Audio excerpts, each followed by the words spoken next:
said they'd be left in the city under my supervision. I am altering the deal. Pray I don't alter it any further. That is right, the Overlord's DLC that just released. Paradox, the developer of Stellaris, sponsored this video, so check out the link in the description. Today I'll take a look at the mechanic for which the DLC is named after, the vassalization and general subjugation, as I will go on, vassalize the galaxy, becoming said Overlord.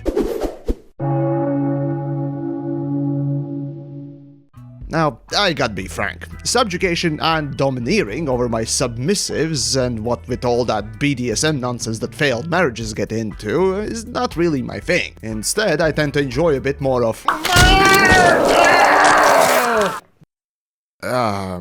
yes, that. So vassalization for me is basically like taking hostages or playing with my food, and while I do like cats the most, when it comes to actually doing something rather than a scalpel, I'll take my impact drill, if you will, in a more nuclear fashion if you know what I mean. So vassalization kinda was a foreign concept for me, but still with Overlord's Paradox has changed a few mechanics, if you will. No longer you need to demand or offer your opponents vassalization, and if they decline, you get a war goal on them, so you can muscle them into submission. No longer any of that. Now it's, well, both harder and easier. Just like before, there is the peaceful subjugation and a violent one. Just like before, if you are far stronger and your neighbor is thinking of Teletubbies when seeing you, rather than a Jack Ripper the hooker killer, then your proposal to become your vassal, this empire will take.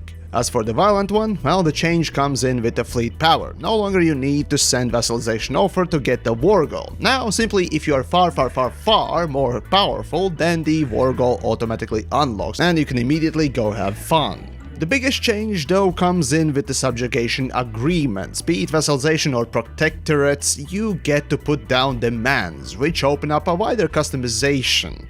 You get to either support the subjugated empire with resources or demand them. With supporting, you can make your vassalization offer seem a bit more appealing, while with demands, well, you can balance out exactly the deal you want to strike. Pretty cool is also that you can renegotiate the deal with the growing or diminishing opinion of your subjects. It can get really interesting. For example, you can take over an empire by force, and in due time, with loyalty growing, you get to incorporate the empire in your own or exploit its resources. Ultimately, subjugation is more of a kinder, gentler takeover for those who don't know how to play with total war empires.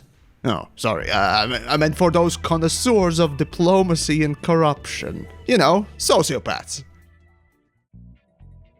In my instance of the gameplay you are seeing right now, the way I managed to take over the galaxy was frustrating, shall we say. First, as you start the game, you find your opponents and potential allies. There's always that one empire that will support you no matter what. Just the good guy, you know. And everyone else will pretty much be against you.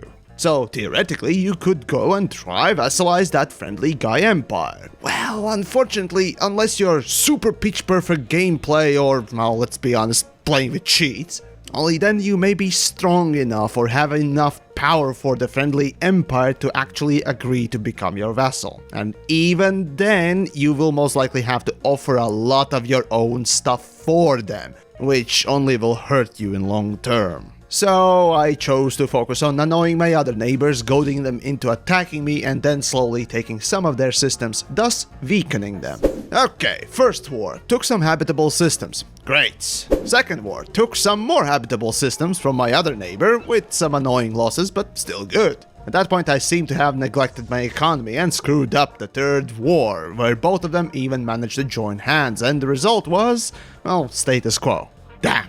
Well, after finally cleaning out my dank basement that was my economy, it was nearly 100 years into the game, and like middle-aged man with a fresh pill bottle of Viagra, I was ready to go again. Both of my neighbors of course joined hands on the war, and though I did defeat one of them completely by occupying every single last system they had, since my war goal was to conquer, and since I had unclaimed systems in the other empire's territory, the war ended with status quo. But I took a lot from one of my neighbors. This in turn caused a rift between the little alliance, shall we say, and in the weakened state, I could take on one of them with vassalization goal almost immediately. After reoccupying territory, I gained myself a vassal.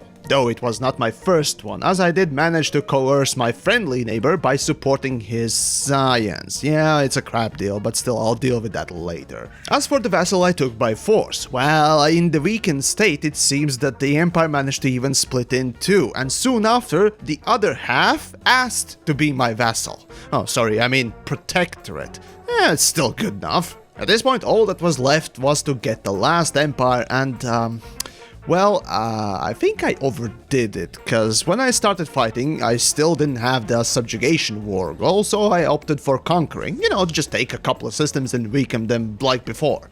That didn't quite end up like I expected, because... Well, I guess that's one way of dealing with things. Baby and bathwater, meet the window. Yoink! And that's how I vassalized the galaxy around 140 years into the game. Ultimately, once an empire becomes your vassal or protectorate, as long as you keep your fleet power high, their opinion will continuously improve, allowing you to renegotiate agreements, eventually, of course. Now, while I usually end my wars with completely destroyed armies, now with vassals I kinda need to reconsider my approach of storming the gates, so to speak. Though, even when I run out of all my military ships, just with one decked out shipyard you can rebuild all of your army relatively quickly, regaining that positive Teletubby outlook from your peasants. In the end, I got to say big thanks to Paradox for sponsoring the video, always a pleasure working with them, and if you want to check out the Overlord's DLC and all the other goodies that it brings, well, do click the link down below. Oh, and if you enjoy my work as well, there's a Patreon link down below there as well. For now though, I'm off to project my shiny space balls for my subjects and their admiration so I can renegotiate incorporation.